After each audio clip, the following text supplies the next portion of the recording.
የጋዛው ሐማስ ለሁለት ወራት የሚዘልቅ የተኩስ አቁም ስምምነት ሐሳብን ሲቀበል እስራኤልና አሜሪካ አረበጭራሽ አሉት። የጋዛው ቀውስ ከትላንቱ ዛሬ ከፍቷል። ሁቲዎች በእስራኤል ላይ የሚሳኤል ጥቃት ሰንዝረዋል። እስራኤል 2 ሚሳኤል አየር ላይ አከሸፍኳለች። ለጥቃቱም ሁቲዎች ኃላፊነቱን ወሰዱ።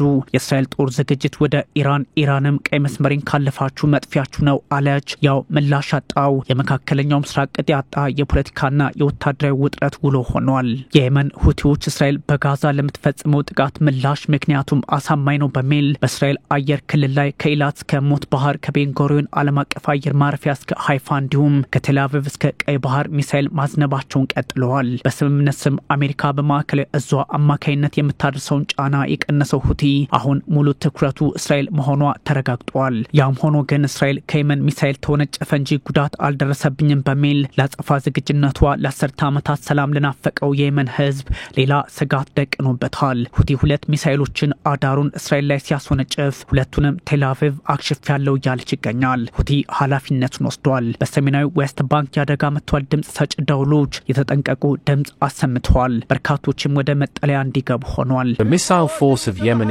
የየመን ሚሳኤል ኃይል ክንፍ አውሮፕላን ማረፊያው ማለትም እስራኤላውያን ቤንጉሪን ብለው የሚጠሩትን ኢላማ አድርጓል። በተያዘው ይፋ አካባቢ ማለት ነው። ሃይፐርሶኒክ ባሊስቲክ ሚሳኤል በመጠቀም ይሆናል።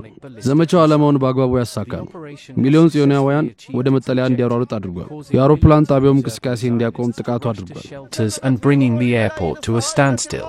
ምንም አይነት ጉዳት ያልተመዘገበ ሲሆን የመጀመሪያው ሚሳኤል እጅጉን አስፈሪ ከባቢን የፈጠረ ነበር የሚል መረጃ ከእስራኤል በኩል ወጥቷል። የእስራኤል ጦር በስኬት ማምከን ችለናል በተደጋጋሚ ቢለውም ሁቲ በየትኛውም የእስራኤል ክፍል መድረስ የሚያስችል አቅም እንዳለኝ አረጋግጫለሁ በሚል ወታደራዊ ስኬቱን ያጎለዋል። የማለዳው ጥቃት በሺዎች የሚቆጠሩ ዜጎች ወደ መጠለያ እንዲገቡ አድርጓቸዋል። በዮርዳኖስ ሸለቆና ሰሜናዊ ዌስት ባንክ አደጋ ደቅኖ እንደነበር ከእስራኤል በኩል የሚወጡ መረጃዎች በግልጽ እያመላከቱ ነው። ዜጎች በእጅ ስልካቸው ረጅም ርቀት ተወንጫፊ ባሊስቲክ ሚሳኤል እየመጣ ነው የሚል መልእክት ደርሷቸው ከአደጋው ራሳቸውን ለማዳን ሲሯሯጡ ታይተዋል። በእርግጥ ለእስራኤላውያንም ቢሆን እስከመቼ በዚህ ልክ በአደጋ መጥቷል ድምጽ ሰጭ ደውሎችና የእጅ ስልክ መልእክት ራሳቸውን መታደግ ይችላሉ?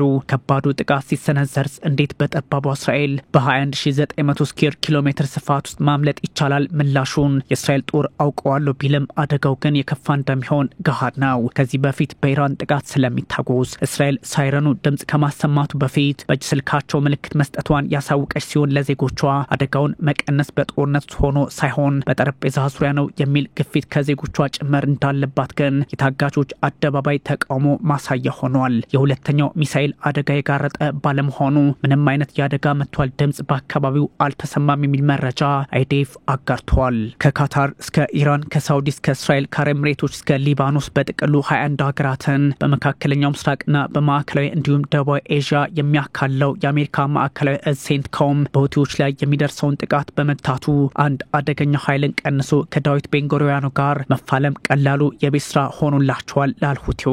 እስራኤልም ከታሪካዊ ወዳጆቿ ሳይቀር የጋዛውን ግፍ አቁሚ ግፊት እየበረታባት ባለበት ሰዓት ሁቲ ጥቃቱን ማጠናከሩ ከመልእክት ይሻገራል ለማለት አዳጋች ቢሆንም በኢራን መታገሱ ግን ለኔታንያሁ መንግስት ፈተናው የዋዛ አይሆንም።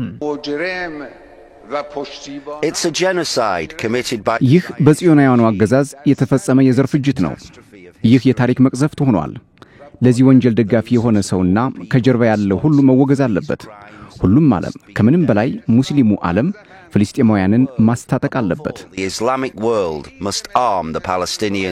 ዳውቲ ወታደራዊ ቃል አቀባይ የሐያ ሳሬ ቢያንስ እንኳን የእስራኤልን አየር ክልል የጸጥታ ስጋት ያለበት ማድረግ ተችሏል። የብሪታንያ አየር መንገድ ወደ እስራኤል የሚያደርገውን ጉዞ እስከ ሰኔ መጨረሻዎቹ ማራዘሙም ይህኑ ጫና በግልጽ የሚጠቁም አድርጎታል። ሁቲ በየቀኑ በሚባል ወደ እስራኤል ሚሳኤል ማስወንጨፉን ተያይዞታል። በ5 ቀናት ውስጥ 5 ሚሳኤሎችን አስወንጭፏል። እስራኤልም ከዚህ ቀደም ለደረሰባት ጥቃት አጸፋዊ ምላሽ መስጠት የሚታወስ ሲሆን በየመን ሰና አየር ማረፊያ ላይ ከግማሽ ቢሊዮን ዶላር በላይ የሚገመት ሀብት ላይ ጉዳት ማድረሷን ማሳወቋ የሚዘነጋ አይደለም። የእስራኤል አየር ኃይል በሆዴዳ ሳሊፍ ወደቦችና በሳዳ አካባቢዎች ጥቃት ማድረሱ በርግጥም በየመንና በእስራኤል ኃይሎች መካከል ያለውን ውጥረት አደገኛ እንዳደረገው የሚጠቁም ሆኗል። ሁቲ ሞት ለአሜሪካ ሞት ለእስራኤል አይሁዶች የተረገሙ ይሆኑ በሚል በቀይ ባህር ሳይቀር የባህር ትራንስፖርት ትራፊኩን ሲያውከው ሰንብቷል። ሁቲ ሐማስና እስራኤል ተኩስ አቁም ሲያደርጉ ጋባ አድርጎት የነበረውን ጥቃት ስምምነቱ እንደፈረሰ ወዲያውኑ መቀጠሉ ከፍልስጤሞች ጎን ነኝ የሚለውን አቋሙን ዓለም አቀፍ ለማድረግ ተጠቅሞበታል። በእርግጥ ከቱርክና ኢራን ቀይ መስመር የመግለጫ ጋጋታ ተጨባጭ ወታደራዊ እርምጃ ውስጥ ገብቶ ለፍልስጤሞች ቆም ያለው ማለቱን ያስረገጠው በነ ሁሴን በድረዲን አልሁቲ ተመስርቶ በወንድማቸው አብዱል ማሊክ አልሁቲ የሚመራው የቀይ ባህር ጠረፉ ሁቲ ነው። ከመጋቢት ወዲህ የእስራኤል ጦር ጥቃቱን በየመን ላይ ቢያጠናክርም ሁቲዎች ቢያንስ 41 ባሊስቲክ ሚሳኤሎችንና ከ10 በላይ የሰው አልባ አውሮፕላኖችን አስወንጭፈዋል። በጥቅሉ ከ500 በላይ ጥቃቶችን ከቀይ ባህር እስከ መሃል እስራኤል ሁቲ ከ2016 ህዳር አንስቶ ፈጽመዋል። ይህ ሁሉ ግራ የገባው አካሄድ መካከለኛው ምስራቅ ላይ ባንዣበበበት ሰዓት ሐማስ ተኩስ ለማቆም ተስማምቷል። ያው ግን እስራኤልና አሜሪካ ውድቅ አደረጉት እንጂ የሚለው እያነጋገረ ነው። አልጃዚራ ሐማስ በአሜሪካ ቅድ መሰረት የ60 ቀናት ተኩስ አቁምን ተቀብሎ 10 ታጋቾችን ለመልቀቅ ተስማምቷል ብሏል። ዋሽንግተን ሐሰት ነው ብትለውም የተደረገ ያለው ድርድር ተቀባይነት የሌለውና ተስፋ አስቆራጭ እንጂ ለተኩስ ማቆም የተቀራረቡም አይመስሉም አንደምታ ያለው መግለጫ ዋሽንግተን ማውጣቷ ደግሞ ጉዳዩን ሌላ መልክ ያሰጠዋል። አስቸጋሪ ሁኔታዎች አሉ። ሐማስ ግትር ነው። የአሜሪካው ተወካይ ስቲቭ ዊትኮቭ ምሽቱን እንዳሉት ሐማስ ተኩስ አቁሙን አልተቀበለም። ለተልእኳችንም እጅ አንሰጥም። እስካሁን 118 ታጋቾችን በህይወት አስመልሰናል። 20 የሚሆኑትን በእርግጠኝነት አሁንም በህይወት አሉ። ሌሎቹ የሉም። ሁሉንም ወደ ቤታቸው እንመልሳለን። እንደ ወትሮ አሁንም ህይወታችንን ለመቀማት የሚፈልጉትን ሁሉ እናሸንፋለን። ሁሉንም ታጋቾች እናስመልሳለን። ከእንግዲህ ጋዛ ለእስራኤል ስጋት እንዳትሆን እናደርጋለን። ተላቪቭም ብትሆን አልደረሰኝም ቢሆንም ተቀባይነት የለውም በሚል እንደሞገደች ነው። የአሜሪካ መንግስት እስራኤልን ጀርባ ሰጥቷታል የሚል ዜና ሲያሰራጩ የሰነበቱት ወገኖችም ያው ዋሽንግተንና ተላቪቭ ተጣልተዋል የሚለውን ሴራቸውን ብዙ ሳይጓዙበት ያሳዩና ወደሚል ዞረዋል። አሜሪካና እስራኤል የመንግስታቱ ድርጅትና መሰረታዊ የሰብአዊነት መርሆችን ችላ ብለው በራሳቸው መንገድ ለጋዛ ድጋፍ በሚል አዲስ የእርዳታ ኢኒሺዬቲቭን መከተላቸው ማሳያው የዚህ ሆኗል። ከዚህ ባሻገርም እርዳታ መግባት በመጀመሩ አሜሪካ በራሷ መንገድ የቃኝችው ነው በሚል በርካቶች ቢተቹትም ያም ሆኖ ግን ለጋዛ ሰዎች እርዳታ እንዲገባላቸው ማድረጉ በራሱ መልካም አጋጣሚ ሆኖ ሊመዘገብ ይችላል። የነ አያቶላ አሊ ኻሜኒ ከታሪክ አንጻር ከ10 ዓመታት በፊት የተናገሩትን ጭምር እነ ጠቅላይ ሚኒስትር ቤንያሚን ኔታንያሁ በመምዘዝ ዛሬም እስራኤል ጠላቶቻችን አያቶላዎቹ ናቸው በሚል ሐሳቧን ለህዝቧ እያጋባች ይገኛል። በ11ኛው ደቂቃ የእስራኤልን ሀገርነት ቀድማ ባህሪ ኤስትሮማን እውቅና የሰጠችው ዋሽንግተን በእስራኤል ላይ የሚጨክን አንጀት ይኖራታል ለማለትም አዳጋች ነው። ብሪታንያም ብትሆን እስራኤል በጋዛ እየፈጸመች ያለውን ጥቃት እስካላቆመች የንግድ ጉዳዮችን ለማቆም እገደዳለሁ የሚል ውሳኔ ላይ ብትደርስም የንግድ ተወካዩን ወደ እስራኤል ልካ ከቢዝነስ ሰዎች ጋር እንዲነጋገሩ ማድረጓ ግፊት ቢኖርም ከምዕራቡ በኩል ኔታንያሁ ጋር ዛሬም የመስራት ፍላጎቱ እንዳለ በግልጽ የሚጠቁም ሆኗል።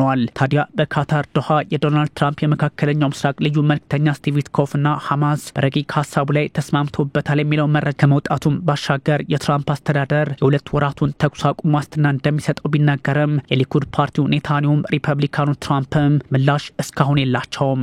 ሄዶ 600ኛ ቀኑን የያዘው በጋዛ ከ54,000 በእስራኤል ከ1200 በላይ ሰዎችን የቀጠፈው የጋዛ ጦርነት መፍትሄ ካልተበጀለት ሁቲም ሚሳኤሉን ያስወነጭፋል፣ እስራኤልም የጋዛውን ሰቆቃ ትቀጥልበታለች። ኢራንና ቱርክም ጋዜጣዊ መግለጫቸውን ያወጣሉ። የመንግስታቱ ድርጅትም ለይስሙላ ሐሳቡን ይሰጣል።